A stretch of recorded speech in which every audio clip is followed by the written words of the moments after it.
Our next speaker for the day is architect Sumitro Ghosh.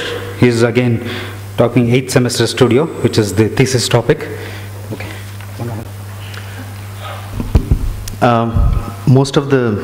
These are actually observations from having taught, I think, about 12 years ago or 15 years ago, and again last semester. So this is actually a collection of things which have happened in the studio. So that'll just keep rolling. So I think there were a few things which is one I saw I had to deal with, which is going to possibly get rectified over time. Bharat, can I have a little light here? It's a little difficult to see. Just one. Okay, then I'll put on this.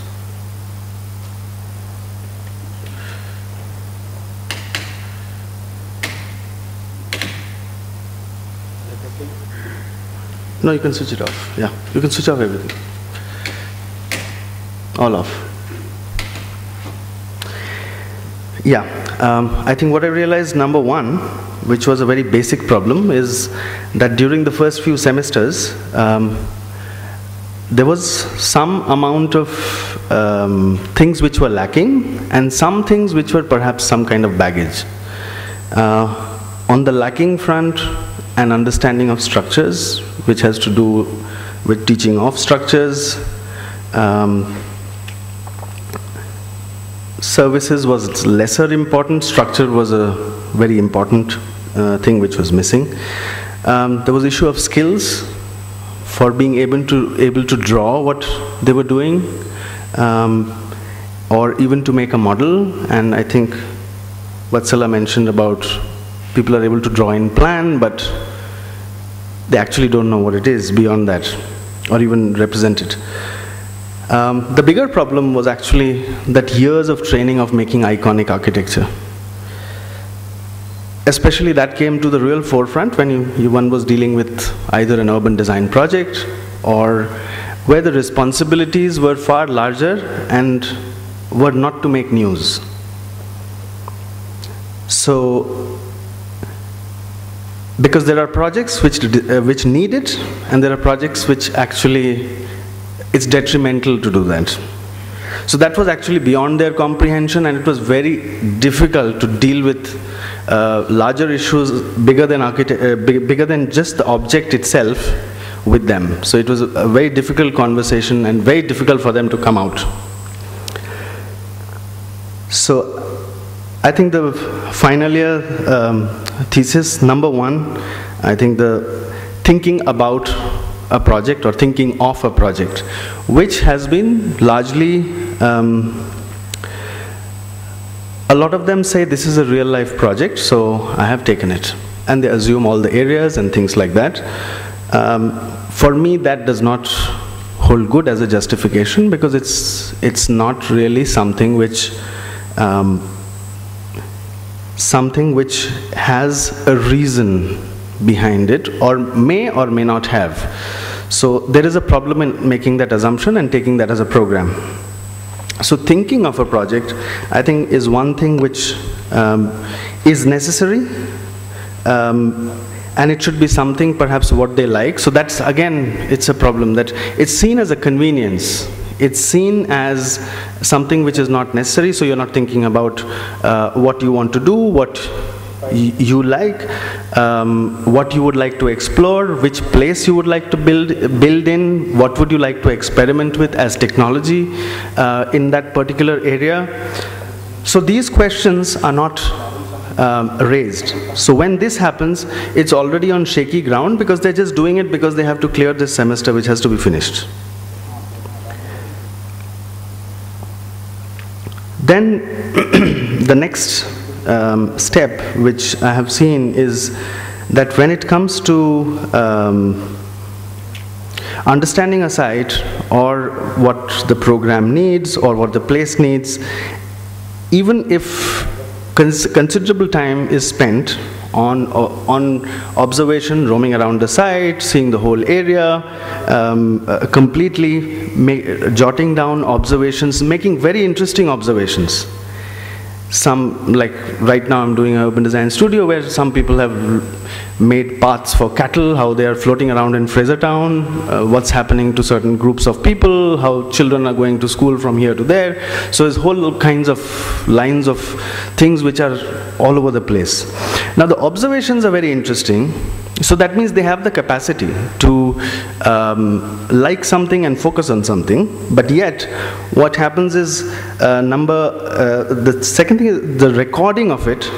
That is a little bit of struggle, not too much, a little bit, where they record and document and how they represent. But that is easier dealt with. Analysis becomes a problem, and to have creative, to see a creative opportunity out of those observations is completely lost immediately after this. As soon as you say you have to design something, this is put into the dustbin. So there is a complete disconnect suddenly, that because the capacity doesn't exist to connect what you have observed, what you have liked, what you thought you will pursue, is put into the dustbin because suddenly it's become a crisis for, let's say, a presentation, or to design something because it's seen as something which is external.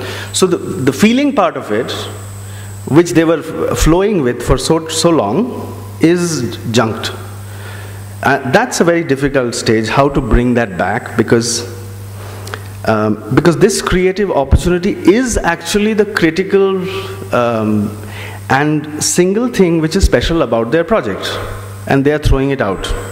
Then there is no basis of what they draw and show you today, and what something else they will show tomorrow, and something else day after, because they no longer have any anchor by which they want to locate their project. So the creative narrative, the seed of it is lost, and that's where I think a real saving has to be done. So I guess the preliminary part of the exercise has to happen in a fairly short time span. Otherwise, they get really nervous that it's getting too late and we will not be able to do the project. So and then at this moment comes all the tricks that they tried in the earlier 7 semesters appear within 1 week in all the sheets, in all the models. So buildings which had, where they had certain attitudes towards the street, this, that, it's all gone. Suddenly the forms are dancing all over the place. Everything is getting skewed. Everything is, going wherever it can. So it's suddenly, so they're using that as a knee-jerk reaction. Suddenly they are nervous. They find all the old solutions, it comes back. So everything is erased from the past. So this getting the creative narrative back and the representation of the narrative, I think here a lot of hand-holding is required, of course. So what I'm trying to actually focus on is that it's perhaps the most critical thing is to take students through a process. And the definition of, like, this process might be appropriate, what I think, but I think there are individuals within this broad framework, I think, will find their own ways. And I think almost diametrically opposite approaches are perfectly fine as long as there is a conversation within the faculty. There is one struggle which I have had, which is more a logistics thing. I still don't know how to handle it. Is that when there are 3 or 4 faculty members, there is a common criticism. There is a common crit. There is feedback given. They note down the points, and then they are assigned to one person. Now, I think, to me, that appears to be fine, that one person takes somebody through till the end, because I think you need to do that, rather than bombarding them with absolutely divergent opinions right from beginning to end. I think at critical stages it's required, but I think they need to get sure about what they are doing. So it's better to go with one person who can also argue or help them argue as to why they are doing it, and to basically understand why their approach is right or which direction it can take. So the representation of the narrative and the process, I think this is the stage when ideas have to be represented through drawings, through models, and this is where I think skill plays a great role. Focusing and presentation is something which is rather weak. So most students, the first thing they do is they dump a whole lot of work on their sheets and they dump it on your table and say, see, I've worked so hard. But that's not the point. That doesn't communicate anything. So it's not taking them through the process or taking anybody else through the process of saying, okay, this person has started at point A, has gone through this observation, analysis, and has arrived, and that there is a reason for, because personally I would be little cautious of if somebody tells me, this is my intuitive understanding. I would have a problem. Unless I can really see deep into it, I don't believe it. So I think this is, so that understanding of process, they are not able to represent in a methodical way, which I think is a completely different thing, which is more about a method by which they need to see how things need to be structured with minimum content and maximum communication. So this is something which is critical. Again, buildings develop towards the end. If you see most of the thesis projects, if you see the drawings when they show their projects, they are about envelopes. There is no structure. Actually, the structure is missing. They have no clue as to how that is going to happen, as if God is going to sit and do it for them. That's not true. They need to figure it out. It has to be there from day one.